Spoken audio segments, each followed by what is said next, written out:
येनात्मा बुध्यतात्मैव परत्वेनैव चापरम् अक्षयानन्तबोधाय तस्मै सिद्धात्मने नमः। श्लोक नंबर 35। रागद्वेषादिकल्लोलैरलोलं यन्मनोजलं सपश्यत्यात्मनस्तत्त्वं स तत्त्वं नेतरो जनः।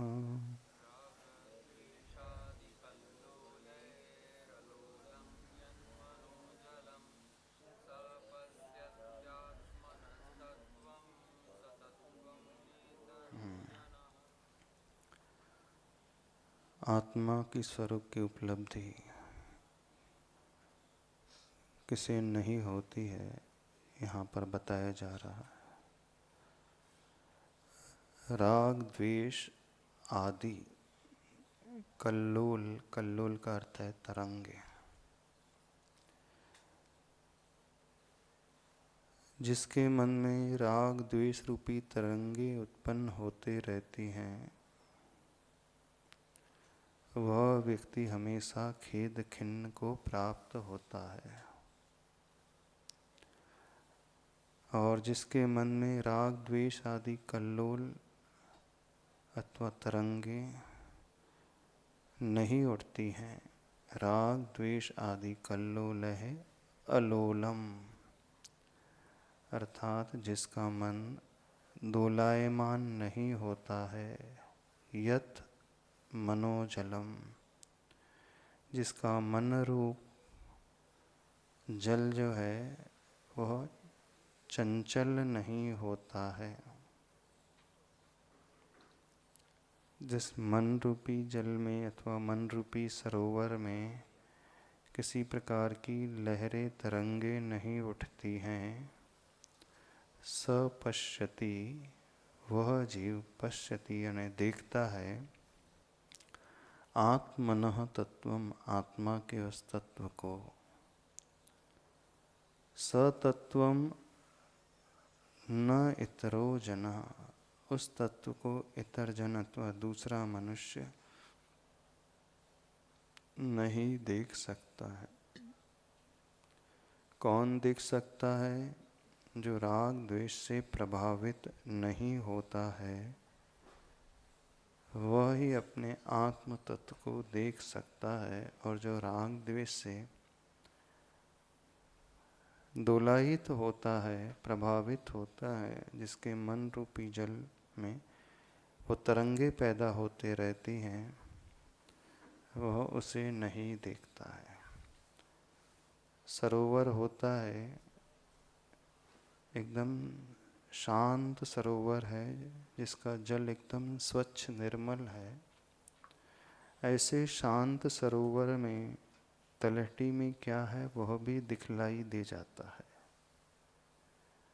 और जैसे उसमें कोई कंकड़ फेंका जाए तो जो अभी नीचे तल का दिखाई दे रहा था वह तुरंत ओझल हो जाता है, क्योंकि वह जल जो है अब हिलने डुलने लगता है। तो जो रिफ्लेक्शन नज़र आ रहा था, जो प्रतिबिंब नज़र आ रहा था, अथवा वह वस्तु भीतर की नज़र आ रही थी, वह नज़र नहीं आती है। ठीक ऐसे ही यदि हम आत्म तत्व को जो हमारे ही भीतर है उसे देखना चाहते हैं, तो हमें क्या करना होगा? राग द्वेष रूपी जो लहर है उसे शांत करना होगा। जब तक वह शांत ना हो तो उस तत्व को हम नहीं देख सकते हैं। राग द्वेष आदि आदि भी प्रयोग किया है श्लोक में। इसका क्या अर्थ हुआ? मोह कर्म प्रभवा राग द्वेषादयः, मोहनी कर्म के उदय से राग द्वेष आदि विकार के भाव उत्पन्न होते हैं। आदि में क्या क्या आएगा? हास्य, रति, अरति, शोक, भय, जुगुप्सा, स्त्रीवेद, पुरुषवेद, नपुंसकवेद, जो 9 कसाएं हैं वह भी सब आदि में आ जाएंगी। अथवा ईर्ष्या का भाव, मत्सर्य का भाव, काम का भाव, मद का भाव, लोभ का भाव, जितने भी विकृतियां होती हैं मन की, वे सारी की सारी आदि में आ जाएंगी। चिंता का भाव, शोक का भाव, डर का भाव, भीतर की घबराहट, निराशा का भाव, बहुत ज़्यादा अभिमान से भरने का भाव, वर्तमान में जो भी कहे जाते हैं जिससे व्यक्ति अपने आप को खो देता है, अपने स्वभाव में स्थिर नहीं रह पाता है, वे सब आदि में आ जाएंगे।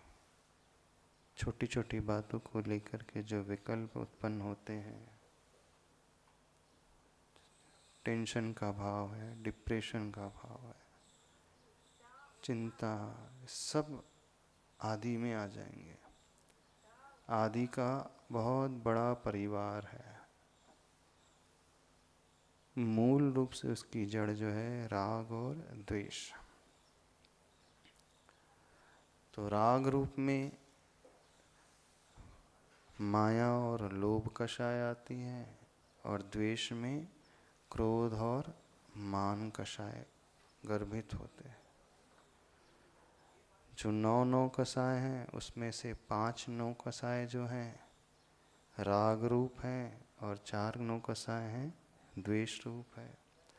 हास्य रति का जो जोड़ा है वो राग रूप है, और रति शोक का जो जोड़ा है वो द्वेष रूप है।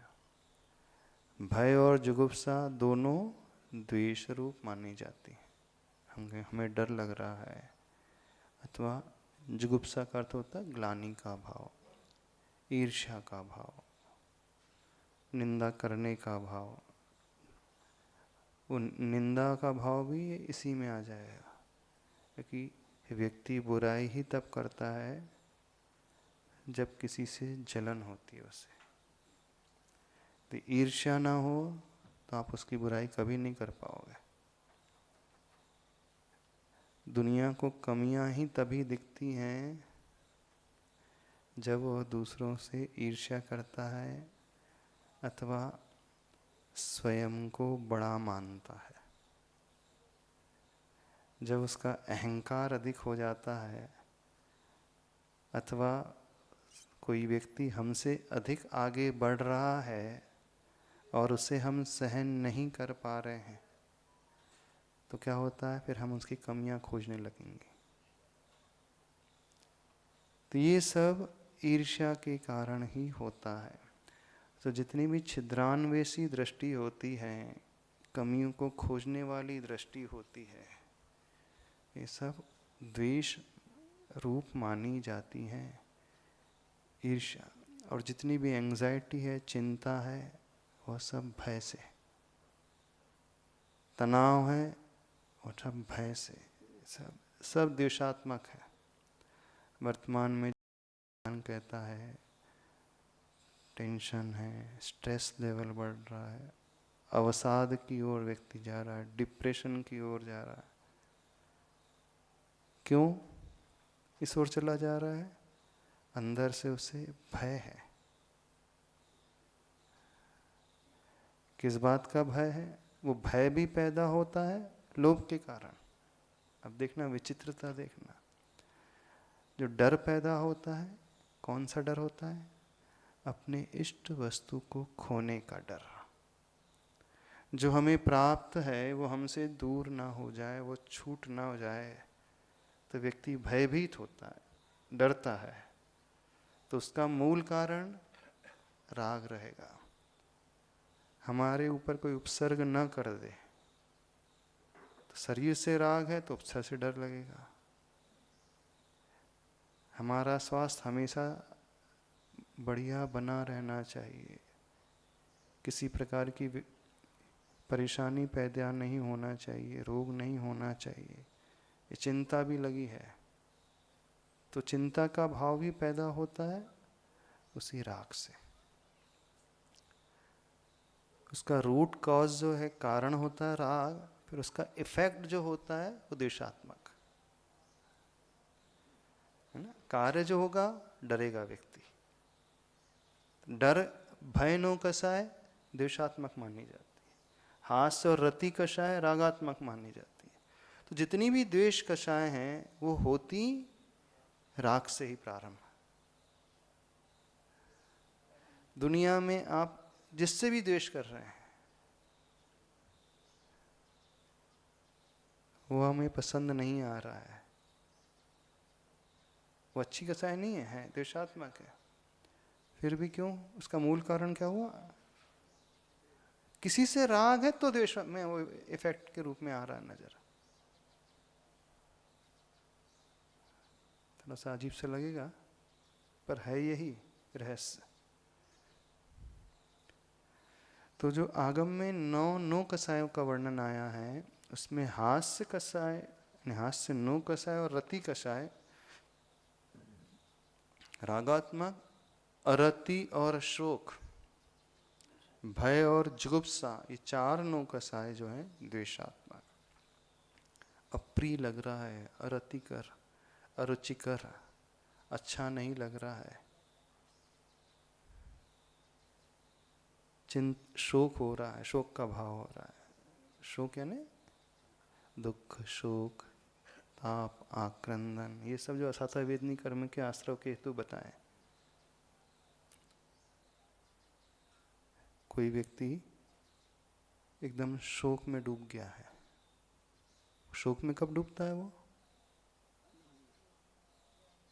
शोक क्यों पैदा होता? किसी का वियोग हो गया, उसका इष्ट का वियोग हो गया, नहीं अनिष्ट के संयोग में तो नहीं, इष्ट के वियोग में शोक होता है, जिससे बहुत राग था, अटैचमेंट था, वो चला गया, गमी हो गई परिवार में मान लीजिए,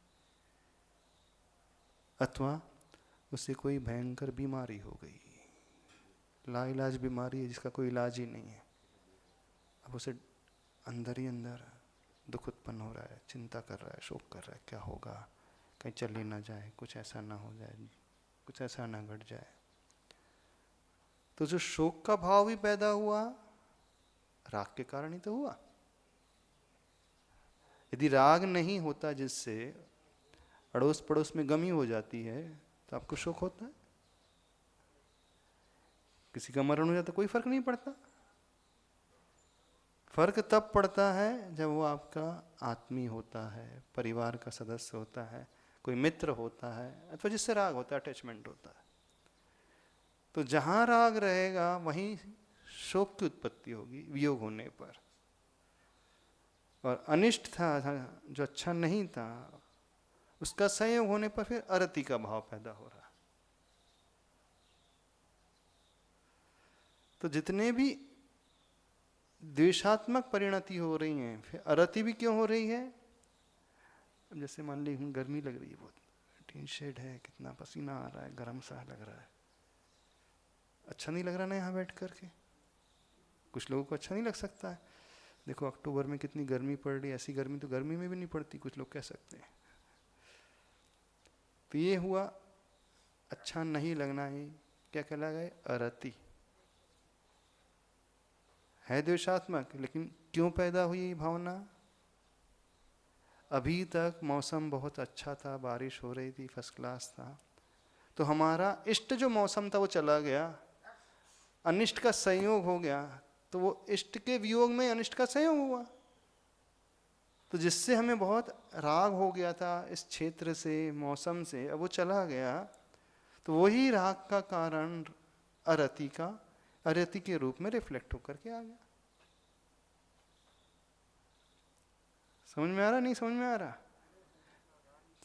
जितनी भी कषाय द्वेषात्मक हैं, चाहे वो क्रोध कषाय का हो अथवा मान कषाय, ये दो मूल कषाय द्वेषात्मक, माया और लोभ रागात्मक।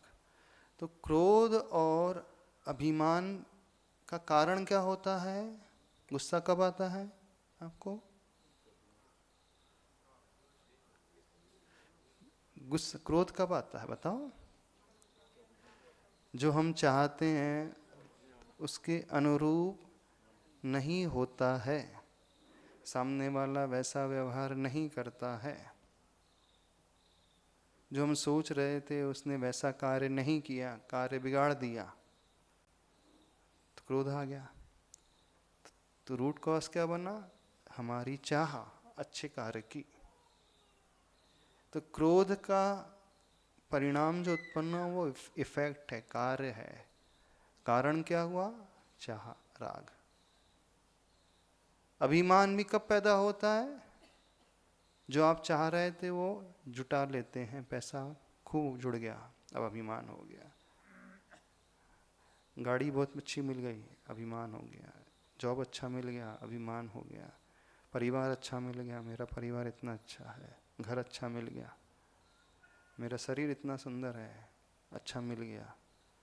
कोई भी मत उठाओ, जाति का, कुल का, रूप का, तप का, बल का, ज्ञान का, पूजा, ऐश्वर्य का, इन आठों ही मद को जब हम देखेंगे, क्यों पैदा हुए मद के भाव? हमने कुछ पाया तभी तो मद के भाव पैदा हुए।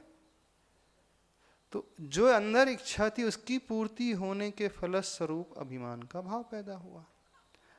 तो अभिमान द्वेषात्मक कसाय है, लेकिन उसका रूट कॉज बना राग। और राग तो राग है ही, लोग तो अपने आप राग है, मायाचारी वो है। अब मायाचारी भी कब होती है?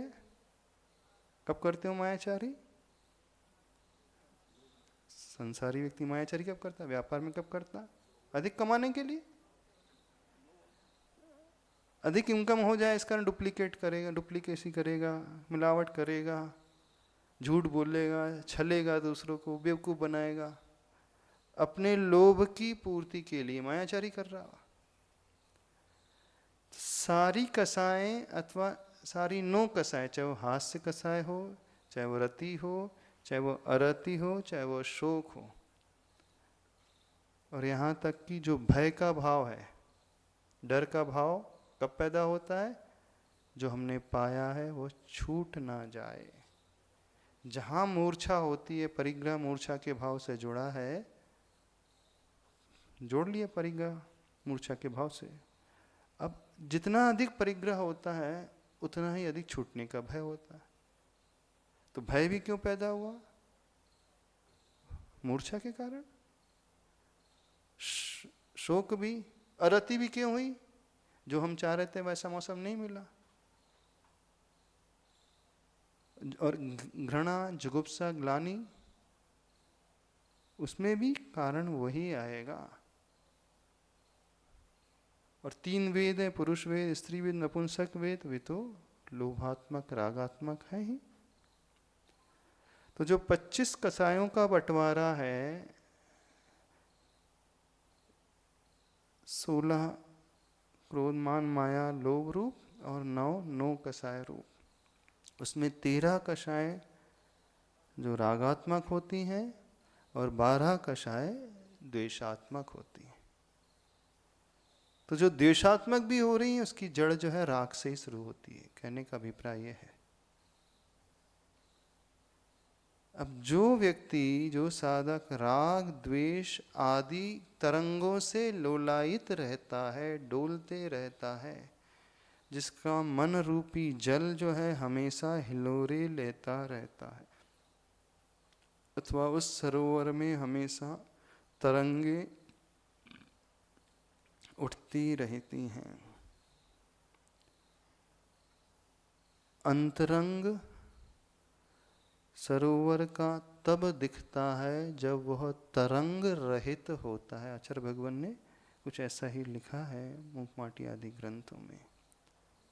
यदि हम अंतरंग तक पहुंचना चाहते हैं तो वो तरंगों से रहित हो सरोवर, तो हमें वह अंतरंग नजर आएगा। हम अपने भीतर पहुंचना चाहते हैं तो हमारा मन रूपी जो सरोवर है अथवा मन रूपी जल, तो यत मनोजलम अलोलम, श्लोक नंबर 35 में आचार्य भगवान कह रहे हैं, जिसका मन रूपी जल चंचल नहीं है। किससे? राग द्वेष आदि कल्लोल से, राग द्वेष आदि तरंगों से। स पश्यति आत्मनस्तत्वम्, वह जीव जो है आत्मा के तत्व को देखने वाला होता है। अब फिर प्रश्न उठेगा, ये तत्व क्या कहलाता है?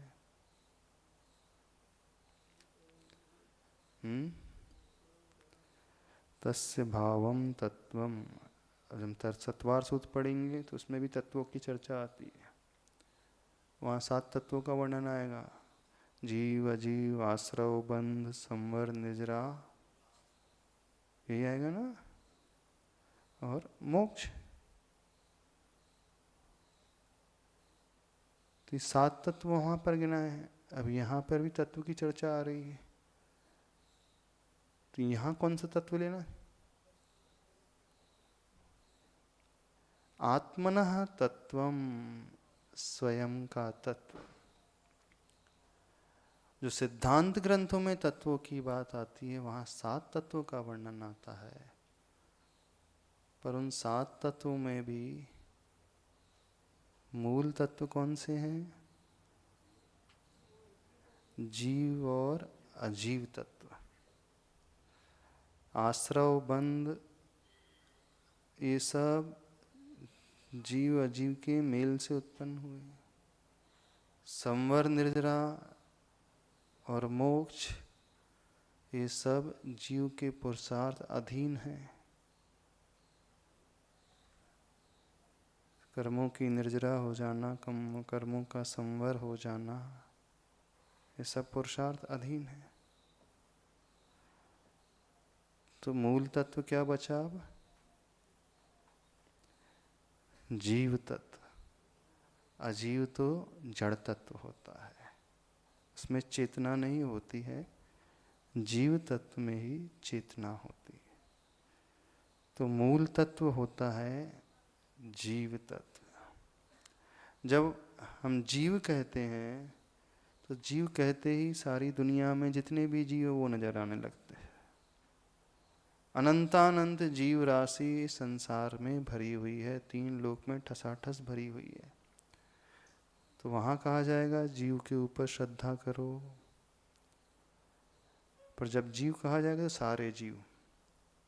अब अध्यात्म में सारे जीव को गौण कर देना है। कौन से जीव को लेना है? स्वयं जीव रूपी तत्व को लेना। क्योंकि हमें उनसे क्या प्रयोजन? अध्यात्म में अन्य जीव से क्या प्रयोजन?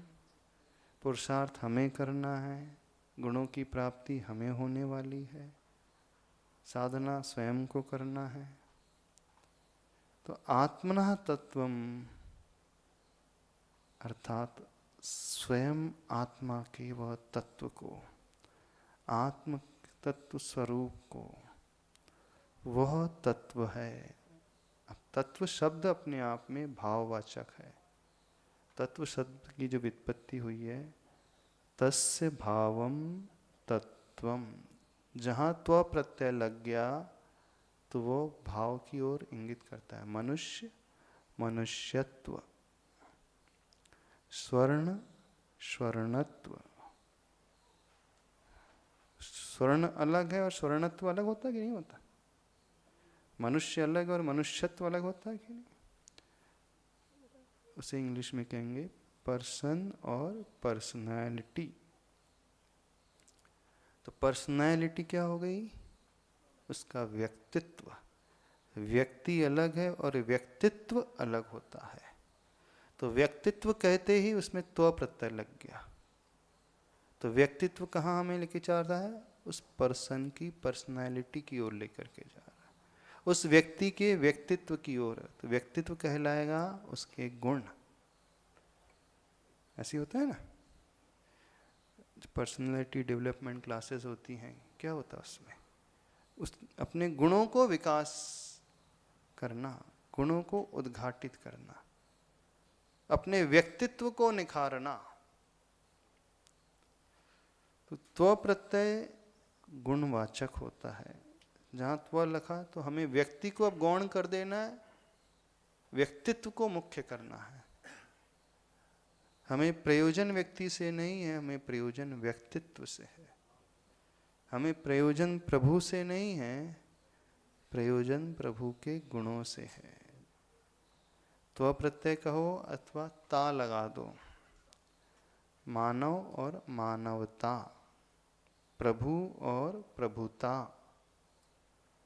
स्वामी अथवा स्वामित्व, ता लगा दो, त्व लगा दो, पना लगा दो, बात एक ही है।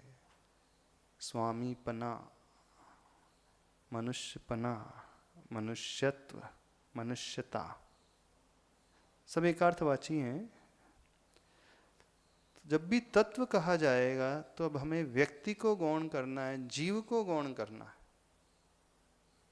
आत्मा को गौण करना है। आत्मा में रहने वाला गुण जो है वो हमारी दृष्टिगोचर होना चाहिए। आत्मा में रहेंगे वही गुण, आत्मा में ही गुण रहने वाले। वो पर्सनालिटी पर्सन में ही रहेगी, बिना पर्सन के पर्सनालिटी नहीं हो सकती है। ऐसा नहीं कि बिना व्यक्ति के हमें व्यक्तित्व मिल जाए। व्यक्तित्व हमेशा व्यक्ति के भीतर ही रहेगा। प्रभुता, प्रभुता अथवा प्रभुत्व, प्रभुत्व यानी स्वामीपना, ये व्यक्ति, इसका यह प्रभुत्व है अथवा प्रभावशील व्यक्ति है। प्रभुता है, प्रभुत्व है, स्वामीपना है। अब हमारे लिए व्यक्ति से प्रयोजन नहीं कहा जा रहा यहाँ पर, व्यक्तित्व से प्रयोजन। जैसे देव से प्रयोजन नहीं है, देवत्व से प्रयोजन है। भगवान से प्रयोजन नहीं है, भगवान के भीतर रहने वाले गुणों से प्रयोजन है। गुरु से प्रयोजन नहीं है, गुरु के भीतर रहने वाले गुरु एक जो गुण हैं उनसे प्रयोजन है। इसलिए हमेशा गुणों की बात की जाती कि गुण स्थायी रहते हैं, व्यक्ति अस्थायी रहता है। व्यक्ति चला जाएगा, उनका मरण हो जाएगा, लेकिन गुण हमेशा रहेंगे। अंतर समझ में आ रहा है? नहीं, गुण हमेशा, गुण कभी नहीं मरते हैं। उस व्यक्ति में नहीं तो दूसरे व्यक्ति में आ जाएंगे गुण। अब जैसे ही हमारी दृष्टि गुणों की ओर जाएगी तो पर्याय तुरंत गौण हो जाएगी। अब हमें समस्त सिद्ध एक जैसे नजर आएंगे, समस्त अरिहंत एक जैसे नजर आएंगे। अब हम पर्याय को नहीं देख रहे हैं, उनके अनंत चतुष्टय को देख रहे हैं, अनंत गुणों को।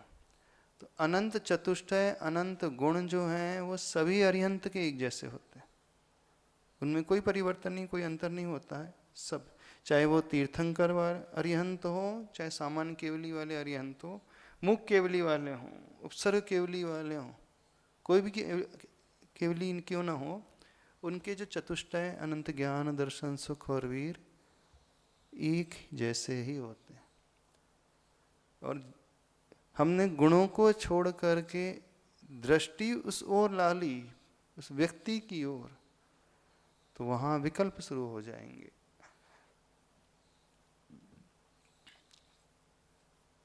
कुछ समझ में आ रहा है? तो आप पूछ रहे थे क्या राग द्वेष आदि कल्लोल से बचे कैसे, ये पूछ रहे थे ना। तो उस बचने का तरीका आचार्य भगवान बता रहे हैं। उस व्यक्ति को गौण करके हमें व्यक्तित्व तक पहुंचना है, गुणों तक पहुंचना है। दृष्टि हमारी गुणों की ओर आएगी तो व्यक्ति ओझल हो जाएगा, फिर उससे हमें कोई प्रयोजन नहीं। गुण हमेशा रहते हैं, व्यक्ति जो है वो पर्याय है, वो क्षणभंगुर रहती है।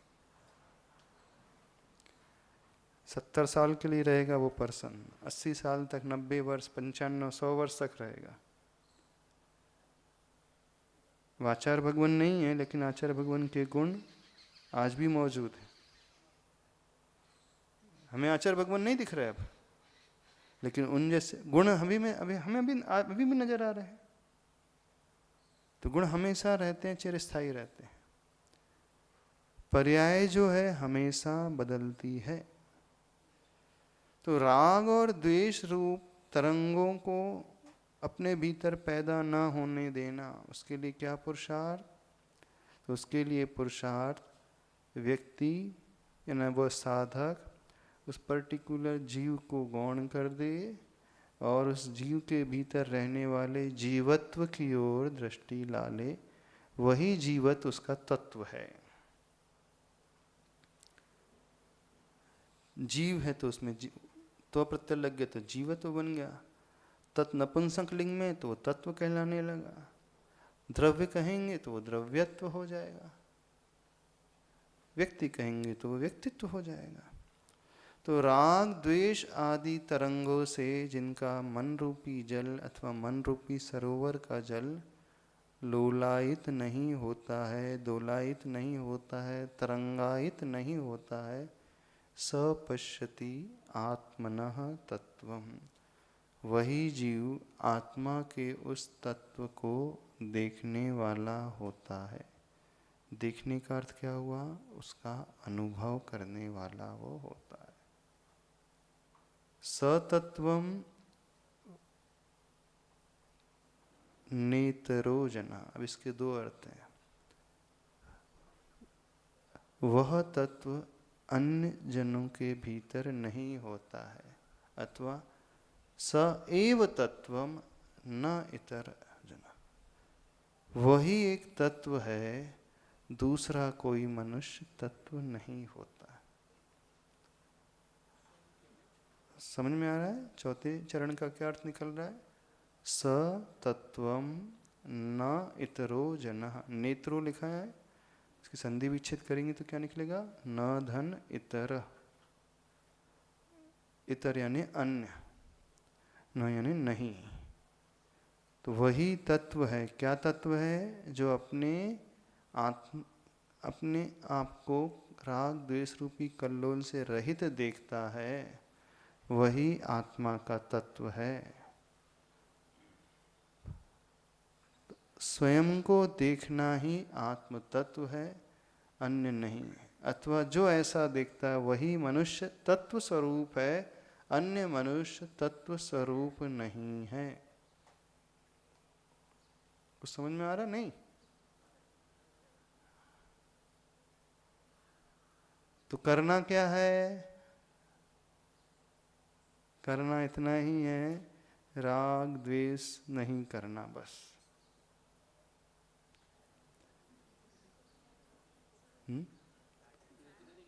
क्या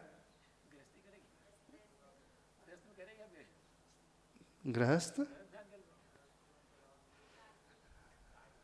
अच्छा, गृहस्थ के लिए पूछ रहे हैं। जितना आवश्यक है उतना करे वो।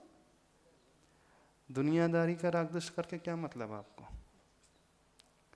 जो गृहस्थ के लिए बताया जाए कि उसकी अनंतानुबंधी कसाय चले जाए, अप्रत्याख्यानावरण कसाय चले जाए, जिस भूमिका में है बस उतनी ही भूमिका में जितना आवश्यक उतना करे।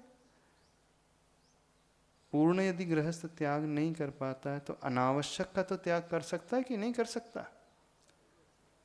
तो पहले क्या करना चाहिए? जो अनर्थ दंड स्वरूप होता है उसे छोड़ना चाहिए। अनर्थ दंड के राग द्वेष जो लगे हैं उससे अपने आप को बचाना चाहिए।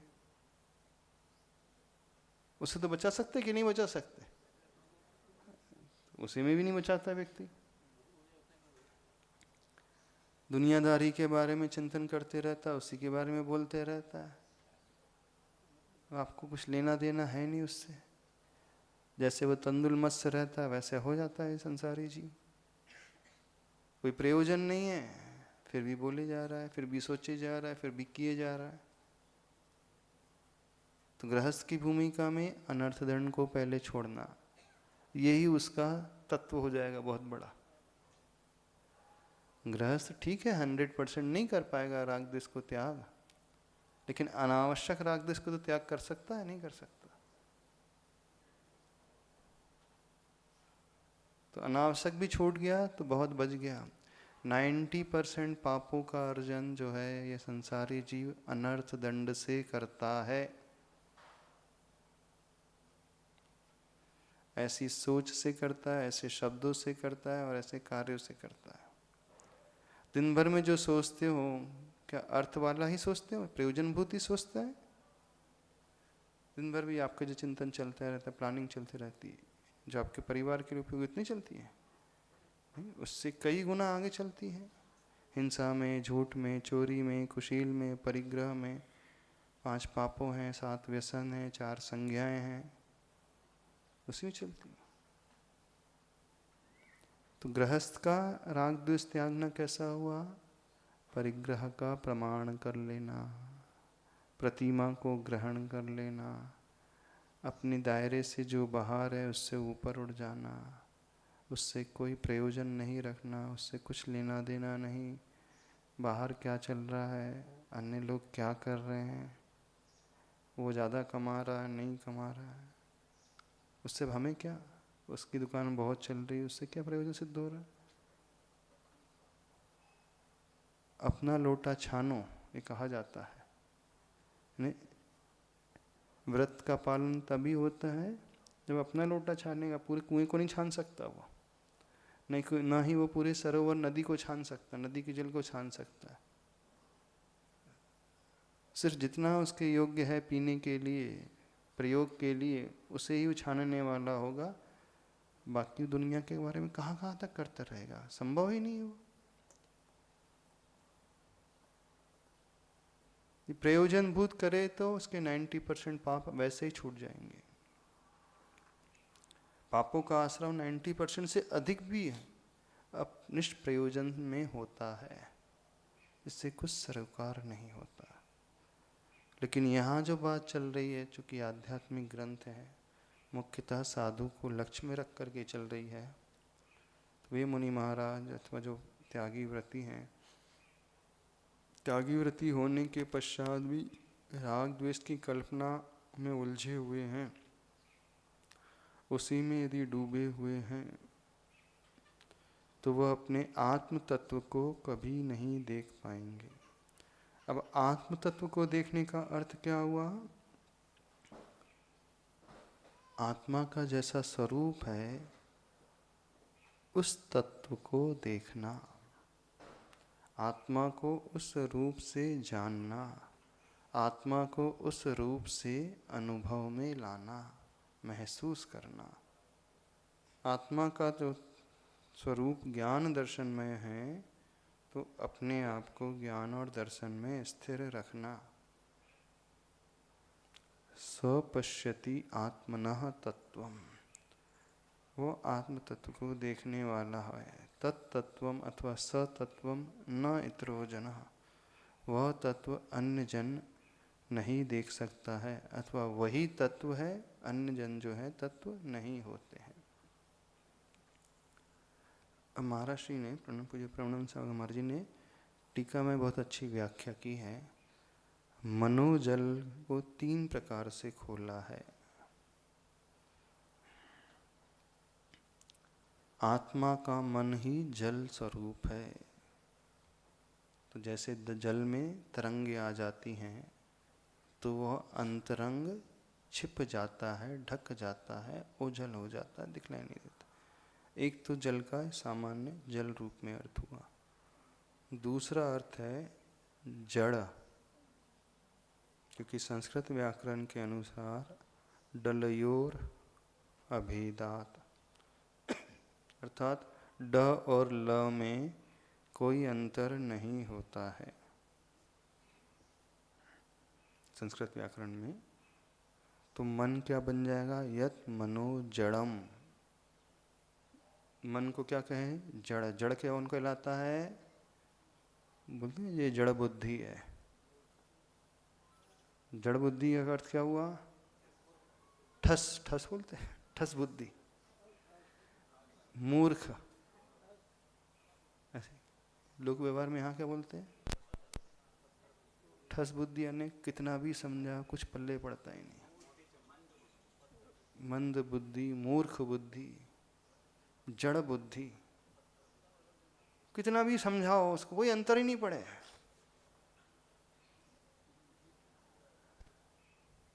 ढीठ भी बोलते,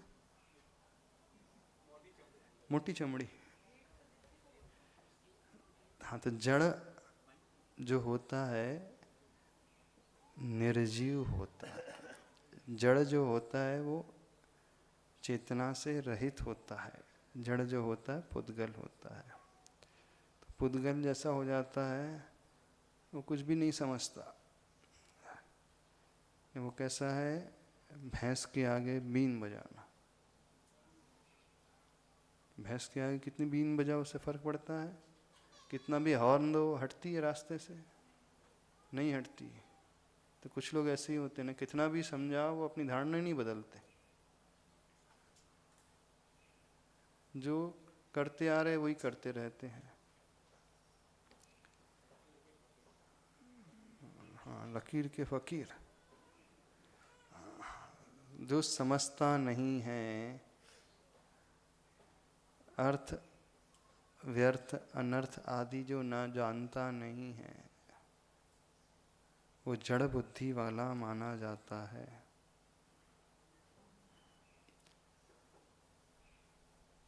तो जो राग द्वेष रूपी तरंगों से तरंगायित है, ऐसा मन ही जड़ बुद्धि वाला होता है। कुछ लोगों को कितना भी समझाओ वो राग द्वेष छोड़ते ही नहीं है। कितना भी स्वाध्याय करा दो, कषाय कम होती ही नहीं है। कितने भी प्रवचन सुना दो, उन्हें कोई फर्क पड़ता ही नहीं है। आप सुनाते रहो, करेंगे वो जो करते आ रहे थे। वैर छोड़ना नहीं है तो नहीं छोड़ेंगे, क्षमा नहीं मांगना तो नहीं मांगेंगे, अभिमान लेकर के चलना तो चलते रहेंगे। वो झुकने को तैयार ही नहीं होते हैं। तो जो जड़ बुद्धि है वो मूर्ख कहलाता है। तो ऐसा जीव अपने आत्म तत्व को नहीं देखता है। कौन सा जीव आत्म तत्व को देखने वाला होता है?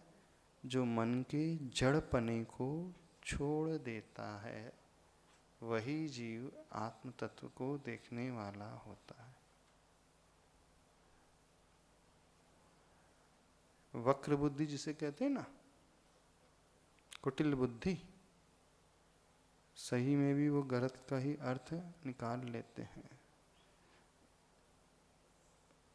तो ऐसा जड़ बुद्धि अथवा मूर्ख व्यक्ति जो होता है, वो अपनी धारणा कभी बदलता नहीं। अथवा तीसरा अर्थ निकाला महाराज जी ने, अथवा मन एव जड़म जड़ वस्तु। मन ही अपने आप में जड़ है, निर्जीव है, द्रव्य मन, द्रव्य स्वरूप है, उसमें कुछ भी परिवर्तन नहीं होता। तो ऐसे 3 तरीके से अर्थ निकाला है। इसी श्लोक के अर्थ को इष्टोपदेश में भी आचार्य भगवान ने लिखा है, मोहेन संवृतम ज्ञानम स्वभावम लभते नहीं, मत्तः पुमान पदार्थानाम यथा मदन को द्रव है। जो मोह से ढका हुआ ज्ञान होता है जिसका, वह स्वभाव को प्राप्त नहीं कर पाता है। जैसे वह पुरुष मतवाला हो जाता है नशे का सेवन करके, उसका मद बढ़ने लगता है। जैसे कोदो के भात को जब खाता है अथवा किसी भी प्रकार के नशे का सेवन कर लेता है, तो स्वभाव को प्राप्त नहीं होता है, बस यद्वा तद्वा अपनी चेष्टा करता है। ऐसे ही संसारी जीव अनादिकाल से उस मोह से ठगा हुआ है, ढका हुआ है। वह इससे ऊपर नहीं उठ पाता है और स्वभाव को प्राप्त नहीं होता है, अर्थात वह राग द्वेष में उलझा हुआ रहता है। तो राग द्वेष से ऊपर उठने का पुरुषार्थ ही सबसे बड़ा पुरुषार्थ है। तो कैसे पैदा होगा? जब हम अपनी दृष्टि पर्याय को गौण करके उन गुणों की ओर लाना सीखेंगे, तो न राग का भाव पैदा होगा, न द्वेष का भाव पैदा होगा। कि पर्याय शाश्वत नहीं रहती है, क्षणभंगुर है, नष्ट होती है। पर्याय को देख करके ही अच्छे और बुरे की कल्पना पैदा होती है। ये सुंदर है, ये कुरूप है, ये छोटा है, ये बड़ा है, ये अमीर है, ये गरीब है, ये पुरुष है, ये स्त्री है। तो उसे गौण करके दृष्टि में गुण आ गए तो फिर उसका बाहरी रूप नहीं, स्वरूप नजर आएगा। और जिसकी दृष्टि में पर्याय रहेगी वो चमड़ी देखेगा। राजा भोज के दरबार में पहुंचे ना, अष्टावक्र आदि, उसे अंदर नहीं आने दिया जा रहा था। तो उसने कहा मुझे तो पता था कि विद्वानों की बस्ती है यहाँ, पर आज पता चला है तो चर्मकारों की बस्ती है। सब चमड़ी देख करके आने जाने वाले, एंट्री जो मिल रही चमड़ी को देख करके। चर्मकार की जो बस्ती होती है, चर्म का काम करने वाली, चर्म से उलझी हुई, चर्म को हिचाने वाली। जब भी दृष्टि में चर्म आएगी, पर्याय आएगी, तो राग और द्वेष का भाव पैदा होगा। तो उससे बचने का उपाय, हम उस पर्याय को गौण करके जो शाश्वत होता है उस ओर दृष्टि लाएं। तो शाश्वत दो चीज़ें होती है, एक उसका आत्मद्रव्य और दूसरा उस आत्मा के भीतर रहने वाले गुण। तो दृष्टि में गुण आ जाएंगे तो फिर वह गरीब भी क्यों ना हो उसे चाहेगा व्यक्ति। क्वालिटी है कि नहीं वो देखा जाएगा। जैसे कोई बड़ा बिजनेस होता है, फैक्ट्री में जॉब के लिए जो सिलेक्ट करना है, तो क्या रूप देख करके सिलेक्शन होगा कि क्वालिटी को देख करके सिलेक्शन होता है? क्वालिटी को देख करके सिलेक्शन, क्योंकि परफॉर्म वही कर पाएगा। ऐसे ही जब आत्मा की कल्याण की बात है तो हमें दृष्टि गुणों की ओर लाना होगा, पर्याय को, चर्म को गौण करना पड़ेगा, तब हम इससे ऊपर उठ पाएंगे। नहीं है तो यहीं फंसे रह जाएंगे। तो रास्ता यही है। जब भी हम द्रव्य को देखेंगे कुछ विकल्प नहीं होगा। अरूपी द्रव्य है, मान लो धर्म द्रव्य, अधर्म द्रव्य, काल द्रव्य जो सदा शुद्ध रहता है, आकाश द्रव्य, तो उन्हें देख करके अथवा उसका देखने का अर्थ यहाँ पे चिंतन है। या श्लोक में भी जो लिखा है देखने का अर्थ है, ऐसा नहीं कि आंखों से दिखलाई दे रही है वो आत्मा। जो जानना देखना स्वभाव है उस रूप, ऐसा जीव जो है आत्मा तत्व को देखने वाला होता है, अन्य को नहीं देखने वाला होता है।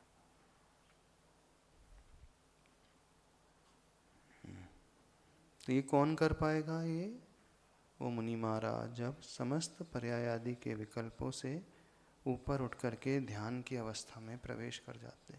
तो गृहस्थों के लिए कैसा होगा? वो पहले अनावश्यक को छोड़ेगा और जो उसके लिए आवश्यक है उसमें भी अपने आप को सीमित बनाएगा और समता का परिणाम लाना सीखेगा। ऐसा श्रावक गृहस्थ भी होता है जो शुक्ल लेश्या वाला हो जाता है, राग द्वेष ज़्यादा नहीं करता है, साम्य भाव से सब कुछ सहन करता है। घर में रहने वाला गृहस्थ भी, कई ऐसे लोग भी होते हैं जिन्हें ज़्यादा क्रोध आदि नहीं आता, अभिमान भी नहीं करते, छल कपट से दूर रहते हैं, बड़े संतोषी रहते हैं, जो मिल गया सो ठीक है, हाय हाय ज़्यादा नहीं करते, दुनिया के 3-5 में नहीं उलझते, कौन क्या कर रहा है कौन नहीं कर रहा है उससे कुछ नहीं लेना देना नहीं, शांति से रहने वाले हैं।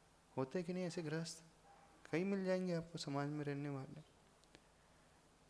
कमेटी में क्या चल रहा है, मंदिर में क्या चल रहा है, सोसाइटी में क्या चल रहा है, समाज के यहाँ कौन से घर में क्या चल रहा है, उन्हें कुछ फर्क नहीं पड़ता है। तो अपने बारे में चिंतन करने वाले होते हैं। तो ये श्रावक का राग द्वेष से ऊपर उठने का रास्ता है कि वो अपने तक सीमित रहे। अच्छा श्री की हिंदी।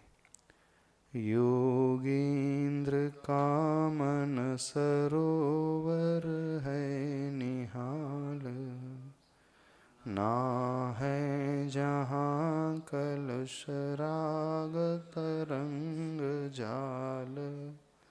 स्वामी वही निरखता निज आत्म तत्व, रागी नहीं वह कभी लखता स्वतत्व। योगींद्र का मन सरोवर है निहाल। मन को सरोवर की उपमा दी है। किसके लिए कहा जा रहा है? जो योगियों का भी इंद्र होता है, यानी उन योगियों में भी प्रमुख जो होता है, जो प्रमुख रूप से साधना करने वाले वो योगी होते हैं, वे मुनिराज। कैसे हैं वो? ना है जहाँ कलुष राग तरंग जाल, ना जहाँ कलुषता का परिणाम है, ना राग रूपी तरंगों का जाल है। स्वामी वही निरखता निज आत्म तत्व। हे स्वामी, वो ही योगी जो है अपने स्वयं के आत्म तत्व को निरखने वाले, देखने वाले होते हैं। रागी नहीं वह कभी रागी नहीं होता है। लखता स्वतत्व, लखने का अर्थ क्या? अनुभव कर रहा है, उसी को महसूस करता है, इसलिए वह स्वतत्व को ही महसूस करने वाला हो जाता है। बाकी सभी लोग जो राग द्वेष कर रहे हैं तो किस तत्व को लखते हैं? परतत्व को लख रहे हैं। परतत्व को लखने का अर्थ क्या हुआ? पर से प्रभावित हो रहे हैं। परतत्व दो प्रकार के, एक जीव रूपी परतत्व और एक अजीव रूपी परतत्व। तो अन्य जीवों को देख करके प्रभावित हो रहे तो पर को लखने वाला हो गया। अथवा अजीव रूपी परतत्व कैसे हो गया? कर्म के उदय में वो वैसे भाव, औदयिक भाव हो रहे हैं और तदनुरूप उसकी परिणति हो रही है, वो उसी का एक्सपीरियंस कर रहा है, उसी का अनुभव कर रहा है, तो परतत्व को लखने वाला हो गया। जब क्रोध कषाय का उदय होता है और व्यक्ति क्रोधी हो जाता है तो किसका अनुभव कर रहा है? वो क्रोध का। और क्रोध कषाय रूप है, कर्म के उदय से है, तो वो जड़ का अनुभव कर रहा है कि नहीं? वहाँ चेतना का अनुभव कहाँ कर रहा है वो? क्योंकि औदैहिक भाव से परिणत हुआ है वो। तो चेतना अनुभव करने का अर्थ ज्ञान और दर्शन का अनुभव नहीं कर रहा, वो क्रोध और अभिमान का अनुभव कर रहा है। तो कषाय में डूबा हुआ जीव हमेशा पर तत्व को अनुभव करने वाला, उसको लखने वाला माना जाता है। और स्वतत्व को लखने वाला जीव कौन होता है? रागी नहीं वह कभी, जो कभी रागी नहीं होता है, द्वेषी नहीं होता है, वही जीव जो है इस आत्म तत्व अथवा स्वतत्व को लख सकता है, उसका अनुभव कर सकता है। तब हम वहाँ तक पहुँच पाएंगे। यही एक रास्ता है राग द्वेष से ऊपर उठने का। पूरे अध्यात्म ग्रंथ में बस यही एक साधना बतलाई जाएगी, राग द्वेष रूपी तरंगों से बचना है। तो कैसा है? जो है सो स्वीकारेगा, ठीक है, जो हो रहा है सो हो रहा है, क्या विकल्प करना। अच्छा भी हो रहा है तो ठीक है, बुरा भी हो रहा है तो ठीक है। कोई शिकायत का भाव किसी से नहीं, और न अभिमान से भरने का भाव। कैसा दिखता है? ठीक है, तात्कालिक है, कुछ समय के लिए है। बुरा भी हो रहा है तो थोड़ी देर बाद चला जाएगा, और बहुत अच्छा हो रहा है तो वो भी स्थायी नहीं रहने वाला, वो भी छूट जाएगा। तो किस बल पर आता है? जो व्यक्ति हमेशा अनित्यता की साधना को करता, अनित्य भावना से परिणत रहता। अनित्य भावना को भाने वाला जीव जो है हमेशा समता में रहेगा। सब कुछ छूटने वाला है, ऐसा स्वभाव जिसका हो जाएगा। ठीक है, इतना ही रखते हैं। बोधि समाधि परिणाम शुद्धि स्वात्मोपलब्धि शिव सौख्य सिद्धि चिंतामणिम चिंतित वस्तु गाने त्वं वंद मानस